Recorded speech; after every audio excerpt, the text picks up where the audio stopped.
Bonjour et bienvenue à Ici vous me disiez toute la vérité. Avocate aux Nations Unies où elle vit depuis plusieurs années, Christelle Nadia Fotso vient de publier aux éditions Protocole son premier roman qui a pour titre L'empreinte des choses brisées. Bonjour. Bonjour. Bonne et heureuse année et bienvenue à TV5 Monde. Bonne année à vous aussi. Le titre du roman est inspiré d'un poème de Paul Éluard qui est avec Françoise Sagan, si je ne m'abuse, un de vos auteurs préférés. Oui. Mais alors, à l'origine, ce n'était pas ce titre-là que vous aviez choisi. Non, à l'origine, le titre du roman, c'était Une histoire vraie. Une histoire vraie. Oui. Parce que, est-ce qu'il faut penser que le roman est autobiographique ? Non, pas du tout. C'est juste que je pense que c'est une fiction réelle qui est inspirée de. Je pense que beaucoup de gens se reconnaîtront dans mes personnages et dans les choses qu'ils vivent, quoi. Donc voilà. Alors, ce qu'on ne peut pas dire, dites-vous, il ne faut pas le taire, il faut l'écrire. Est-ce que vous jugiez que c'était tabou de parler de sensualité et de sexualité, comme vous l'avez fait tout au long de ces 300 pages ? Je me suis jamais posé la question, je l'ai juste fait. Je me suis pas posé la question est-ce que c'est tabou ou pas, je me suis dit je veux le faire. Et écrire, le rapport à l'écriture, vous dites, est un rapport vital, c'est essentiel pour vous d'écrire. C'est primordial, c'est la passion de ma vie, disons. Si j'écris pas, je n'ai pas l'impression de vivre. Alors, parce que vous préférez écrire que de dire les choses comme vous les sentez. Oui, disons que j'ai du mal à dire des choses si je ne les écris pas. Donc voilà, c'est probablement un défaut que j'ai. Alors, une question qui vous taraude et à laquelle vous n'avez toujours pas trouvé de réponse, à moins que maintenant vous me disiez le contraire. L'amour est-il une fatalité heureuse ou un bonheur fatal ? Non, c'est pas. Je trouve que c'est pas comme ça que je poserai les choses, mais je pense que c'est ni l'un ni l'autre. Ce que j'ai compris en vieillissant, c'est que l'amour, il n'y a pas de définition de l'amour. Parce qu'à 34 ans, vous trouvez que vous êtes vieille ? J'ai 33 ans, je viens d'avoir 33 ans, je n'ai pas 34 ans. Pardon. Donc voilà. Non, oui, je me trouve vieille parce que je crois que j'ai commencé à vieillir très jeune. C'est ça l'avantage d'écrire. C'est qu'on ne se sent pas jeune, on se sent vieux parce qu'on réfléchit beaucoup et qu'on a tendance à analyser beaucoup de choses. Mais je pense que l'amour ne se définit pas. C'est un truc qu'on vit. Ça dépend de l'amoureux ou de l'amoureuse. Donc, il n'y a pas de définition a priori de l'amour. C'est ce que j'ai compris. Alors, fatalité heureuse ou bonheur fatal ? Aucun des deux. Ça dépend de l'amoureux. Je crois qu'il n'y a pas de... On ne peut pas dire ce sera fatal. On ne peut pas dire ce sera un bonheur fou. Je crois que ça dépend de ce qu'on choisit. Mais je crois que le choix est possible. C'est presque un sujet philosophique, hein ? Oui, c'est toujours. Donc on n'a toujours pas de réponse. On n'a toujours pas la réponse. Je pense que la réponse est moins importante que la question. Je pense que les questions, les réponses, c'est comment vous dire, les réponses sont pas importantes. Ce sont les questions qui nous permettent de vivre mieux parfois, parce qu'on se dit, de toutes les manières, la réponse, elle changera, parce qu'on change. On évolue. On évolue, voilà. On n'est pas statique. Voilà. Alors, le roman raconte l'histoire, ou plutôt les histoires de 3 personnages. Sandra, qui est androgyne, Sacha, Andrea, et puis Léa. Alors, duquel vous vous sentez le plus proche ? Je me sens proche des 3. Mais ça dépend en général de mon humeur. Mais je crois que quand je suis confuse, je me sens proche de Léa. Quand je suis en quête de quelque chose ou quand je désire quelque chose, je me sens proche d'Andrea. Et quand j'ai envie de déguster, je me sens proche de Sacha. Oui, mais à 2, les histoires d'amour sont déjà pas simples. Alors à 3, elles le sont encore moins. La simplicité, pour moi, n'a jamais été une qualité qui me fascine, quoi. J'aime la difficulté, j'aime les choses complexes. Je pense que si une chose... Vous aimez relever les défis ? Oui, je préfère. Si quelque chose est simple, ça ne m'intéresse pas. Alors, pourquoi, selon vous, comme Douala, la ville où vous êtes né, en 1978, je précise, Sacha est-il androgyne ? Pourquoi Douala est-elle androgyne plutôt comme Sacha ? Je pense que dans mon livre, je dis que Douala est une ville androgyne parce que c'est une ville qui nous rend perplexes. Parce c'est une ville belle, Quand on voit une ville belle, en général, on dit que c'est une ville féminine. Par exemple, à Paris, on dit tout. Je crois que Paris, c'est la ville féminine par excellence. Mais je crois que le chaos de Douala, la chaleur parfois, le fait que c'est une ville assez virile, nous fait penser que c'est plutôt une ville masculine. Donc je crois que ce mélange des gens, ce fait qu'on ne sait plus trop quoi et quoi, c'est pour ça que j'appelle Douala une ville androgyne. Oui, mais dire du Cameroun que c'est un pays qui est plus physique qu'érotique, c'est presque une injure que vous faites aux belles de nuit qui peuplent les rues de Douala. Pas du tout, mais physique. Non, pas du tout, je suis pas d'accord avec vous. Je crois que le fait de consommer, le fait d'aimer la chair, ça n'a rien à voir avec l'érotisme. Le physique, pour moi, je dirais que... Ça ne va pas toujours de pair, mais ça peut aller de pair. Ça peut aller de pair, ça devrait, ça c'est mon opinion. Mais je pense qu'il y a une différence entre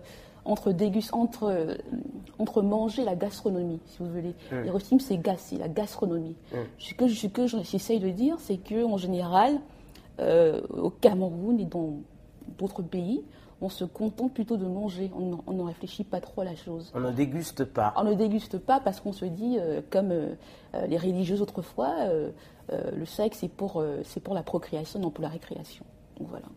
Alors, l'attirance amoureuse, c'est d'abord être attiré par un être avant d'être attiré par un sexe particulier, un homme ou une femme.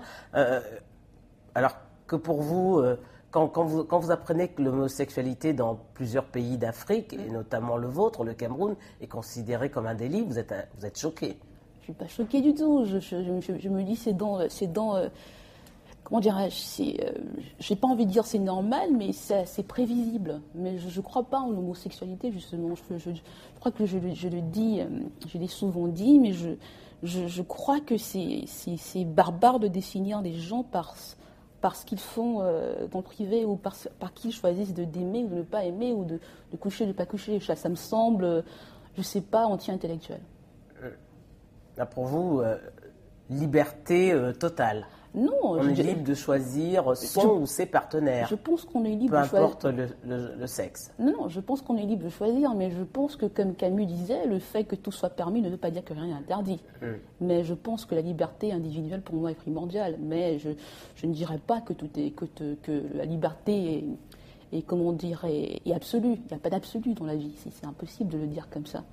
Alors, votre théorie sur l'intensité de l'amour est assez originale aussi, parce que vous pensez que l'intensité de l'amour est fonction du lieu géographique. Alors, y aurait-il des villes plus sensuelles que d'autres, et lesquelles ? Bien sûr, je crois que on n'aime pas à Paris comme on aime, je sais pas, à Banjul, je sais pas, c'est pas la même chose. Parce qu'à Paris, il y a des choses qu'on se permet. Pourquoi est-ce que c'est le regard de l'autre qui permet qu'on soit moins libre dans ses sentiments ? Ça peut l'être, mais ça dépend des êtres, ça dépend de ce qu'on pense être important, je pense. Mais je pense que oui, à Paris, on se dit les choses sont parce que Paris c'est la ville de l'amour par excellence. Je crois qu'on se dit oui, je peux le faire, et que dans des lieux un peu plus, comment dirais-je, conservateurs, qui ont l'air conservateurs en tout cas, où on se dit qu'ils sont conservateurs. Parce qu'il y a des tabous. J'aime pas le mot tabou, mais je dirais qu'il y a des choses qu'on s'interdit, oui. Qu'on se dit, ce serait pas normal de le faire. Ou de le penser. Ça ne va pas avec votre définition de la liberté, tout ça. Non, mais je parle pas de. Mais ça, c'est ma définition. Oui, tout le monde n'est pas comme moi. Mais je dirais pas que moi, je ne sais pas si c'est de qualité ou pas, mais Vous ne vous interdisez rien. Non, je m'interdis certaines choses, mais de moins en moins de choses en vieillissant, disons. Toujours un mot sur la vieillesse. Hein. On peut parler d'amour, on ne peut parler d'amour qu'en français. Parce qu'en anglais, ce n'est pas sérieux. Non, l'amour, le français est la langue de l'amour par excellence. Oui, je pense, pour moi, oui. Parce que moi, comment vous dire ? Il faudrait que je prenne un exemple. Je crois qu'en général, moi, si on veut me parler d'amour, il faut le faire en français. Si on me parle en anglais, j'ai du mal à prendre ça au sérieux. Je crois que ça a à voir avec mon rapport. J'ai un rapport charnel avec le français. Je crois que c'est ça. Tout en vivant aux États-Unis. C'est un paradoxe. Pourquoi ? Bah oui, parce qu'aux États-Unis, vous êtes censé parler anglais. Oui, mais dans une ville comme New York, la plupart du temps. Ouais, mais dans une ville comme New York, et j'ai la chance d'être entouré des gens qui sont plus ou moins cultivés.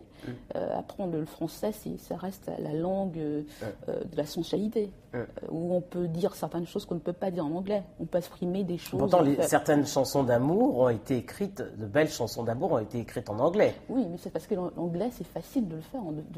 C'est facile. L'anglais, c'est une langue musicale, si vous voulez. C'est plus difficile de chanter, de parler d'amour en français quand on le chante. La poésie, c'est pas la même chose. En anglais, la poésie, pour moi, c'est presque comique. En français, la poésie, c'est du lourd, ça fait sérieux. Pour chanter, l'anglais, c'est une langue légère, si vous voulez. Donc, écrire une chanson d'amour en anglais, c'est plus facile parce que c'est léger. Donc, pour écrire une chanson d'amour en français, c'est plus lourd. Donc, ce qui fait qu'on a du mal, il faut du rythme, c'est pas toujours ça. Alors, tout au long des 300 pages de votre roman, l'empreinte des choses brisées se mêle l'africanité, la sexualité et l'identité.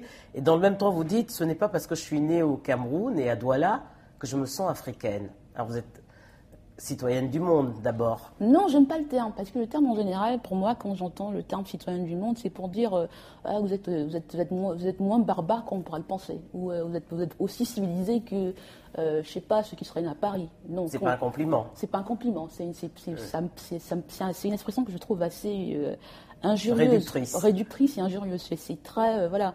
C'est une manière c'est un slogan commercial, quoi. Non, j'essaye de dire que je pense que le fait d'être né au Cameroun ne vous définit pas comme africaine. Pas du tout, parce que je crois pas que ça existe, l'africanité, justement. Je pense que c'est un truc qu'on a fait pour simplifier les choses. Mais non, ne me définis pas comme camerounaise, non. Je crois que c'est vrai que le Cameroun, pour moi, c'est un pays important. C'est le pays où tout commence. C'est le début de beaucoup de choses. Mais j'ai les yeux rivés ailleurs. Ça ne veut pas dire que j'aime moins mon pays. Ça veut juste dire que je pense que le monde est un grand Cameroun, c'est tout. Vous n'avez pas d'horizon. J'ai pas d'horizon, voilà. Voilà. Au mois de novembre, l'empreinte des choses brisées a été dédicacée. Vous avez dédicacé votre roman au Cameroun, votre pays. La critique a été unanime et a titré « Une œuvre révoltée, fraîche et impertinente comme l'auteur ». Réaction? Commentaire? Je sais pas. J'aime pas, vous savez, je sais pas, bon, je vais dire une chose qui va paraître un peu étrange, mais j'aime pas l'unanimité.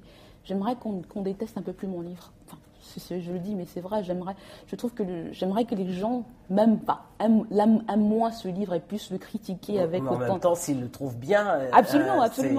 Mais impertinente. Je déteste pas le mot, mais je pense que je suis plus